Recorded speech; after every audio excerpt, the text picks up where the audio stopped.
Okay, awesome. So we're gonna go through this PowerPoint from civics, about values, beliefs, perspectives. So we're gonna first go through, I believe we're gonna go through some discussion questions. I would love it if you shared. Again, I hope to continue to build this space as welcoming for you to share your ideas and to discuss. Because if you don't do that, then social studies is very boring. It's just a lot of me talking. But listen, kids, I love the sound of my own voice. Okay? So I will talk to you for 80 minutes every day for like at least 4 out of 5 days of the week. Okay? On the 5th day, you'll do a whole lot of work, like back-breaking labor. Okay? We'll move the desks around every Friday. If you don't feel like sharing your ideas, feel free to jot down some notes on your piece of paper. You know, what are your thoughts, right? You still need to, even though you're not sharing verbally, it's still very important you develop the skill of critical thinking and your ability to express. So at some point I'll give you a presentation about the importance of writing, but I'll explain to you simply that there's no difference between thinking, speaking, and writing. Writing is just your thoughts slowed down and written, right? That's all it is. Speaking is doing that, but without the writing portion. Right? You got to think, speak. Okay. So either share or write down a note. Okay. All right. Age-old question: is this glass half full or half empty? Both. It's both. Why is that? Because it is. Did you fill it up or dump it out? Yeah, that's That, true. I've never heard this perspective before. I like that. Did you fill it up or did you?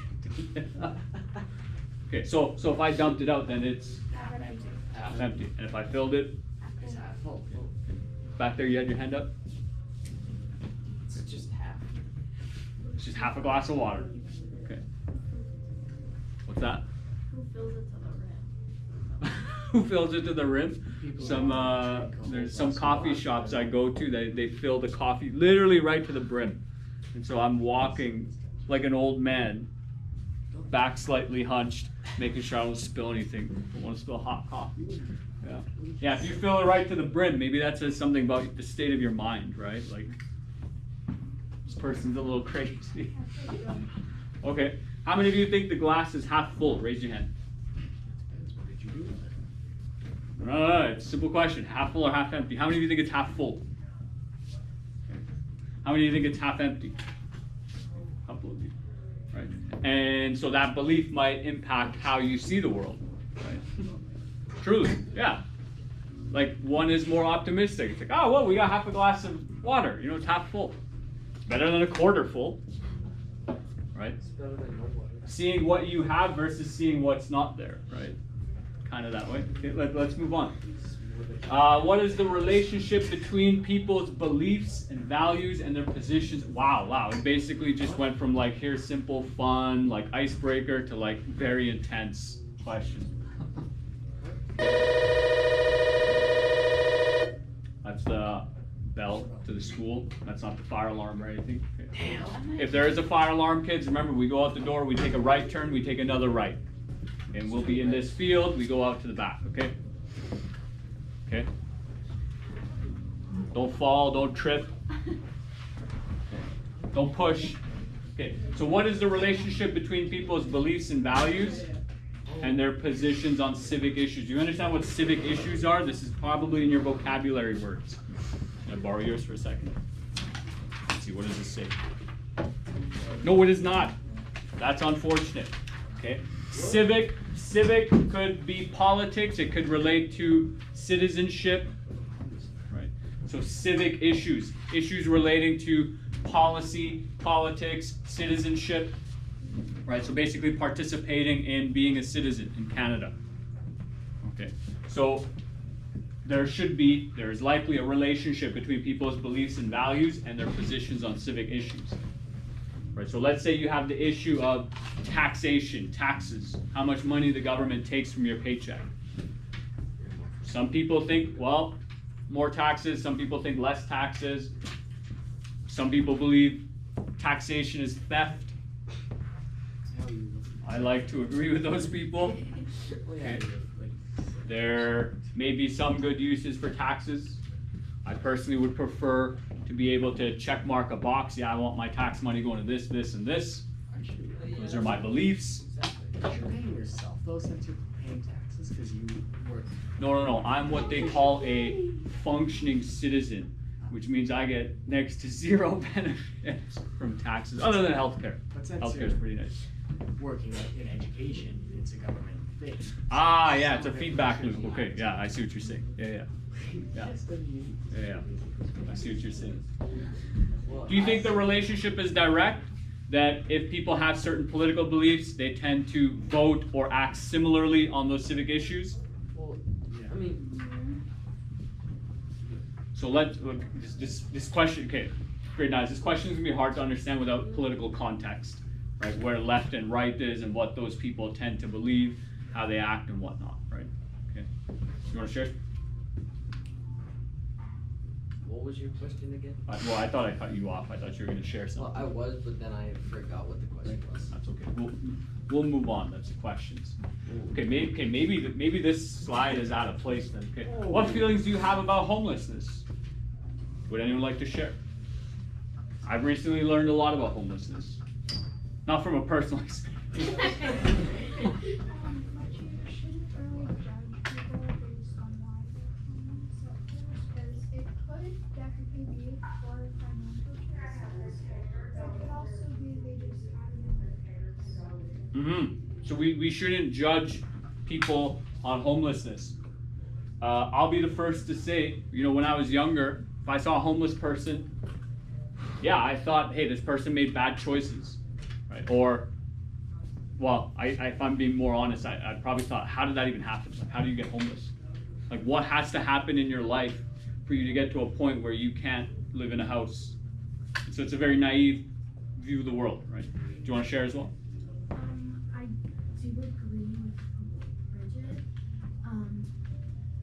And we shouldn't judge if some people are on the streets and stuff because we don't really know what they're going through. And maybe they can't control their situation. Right. So these are both excellent perspectives, right? Let's not judge someone who's homeless, right? And I'll just be upfront. This is more of a central or left-leaning political view, right? Let's not judge them. People who are more conservative, or let's say old school conservative, when they see someone homeless, they might think that this person's not working hard enough, right? Or that their poor choices led to that situation. But a more, let's say, central viewpoint would be like, well, the person's homeless, and they could be homeless for a variety of reasons, right? Because homelessness isn't caused necessarily by just not having a house. What led this person to not having a house, right? So again, feel free to write down your own thoughts on your piece of paper, right? Formulate your own ideas. It's great that you're all listening, but what would be even better if you started having your own thoughts, right? And thank you for sharing. I'll continue. So, there's a lot of causes for homelessness, right? Drug addiction. And some people might, again, have differing beliefs. How do people get addicted to drugs? Some people might say, oh, well, they don't have any self-control. Other people might say, well, maybe they had something terrible happen to them when they were a child or when they were growing up. Right? Or something out of their control happened, and the only way they knew how to deal with it was some sort of substance, which became easy to abuse, right? And that's very challenging, right? Some people handle stress better than others, and it's very difficult. How they grew up as well, it's quite sad, and I'm sure it's happening to someone in this school right now. When I was a student teacher at Leduc Comp, I started becoming more and more aware of all the homeless issues amongst the students. Parents would just kick their kids out. Imagine you're 14, 15, 16 years old and your parents kick you out of your house. What are you supposed to do? Where are you supposed to go? Right? It's going to be very challenging. Yes. Isn't there a law that if your parents kick you out of their house, they still have to support you financially? Yeah. Well, just because something is legal, a law, doesn't mean people follow it, right? Yeah. The speed limit does say 110 on the highway, kids, but 150. But my house is still 170. there were some very fast flyers, and 270. you know, I have certainly been one of them, if I'm being honest. The speed limit's on. Another issue that some people are unwilling to talk about is, you know, just let's say intelligence, right? Like some people don't have the intelligence, they don't have the brain capacity to be able to function well, right? So show up to work at the same time, like 5-10 minutes early, to, you know, not do certain things or do other things, right? These executive functions can be very challenging for some people. Imagine while your mother was pregnant with you, she was also drinking alcohol, and your brain development is different than other people's. You know, that person has an additional challenge in life that might potentially lead to homelessness, right? It's quite sad. Like, you know, there are babies and children that are born addicted to substances because their mother was consuming those substances, whether it be alcohol, whether it be literally crack, right? Like that happens as well. You know, and so yeah, like what feelings do you have about homelessness? Well, it seems like the spoken sentiment was to not judge. Some of you might have that, some of you might have the belief that, hey, they need to take more responsibility, right? And, you know, your beliefs are your own, but it's very challenging, right? And from what I've learned from my friend and his process in trying to deal with homelessness, you know, there's a lot of, like, let's not actually solve the problem, right? There's a lot of abandoning responsibility of homeless people, and particularly of people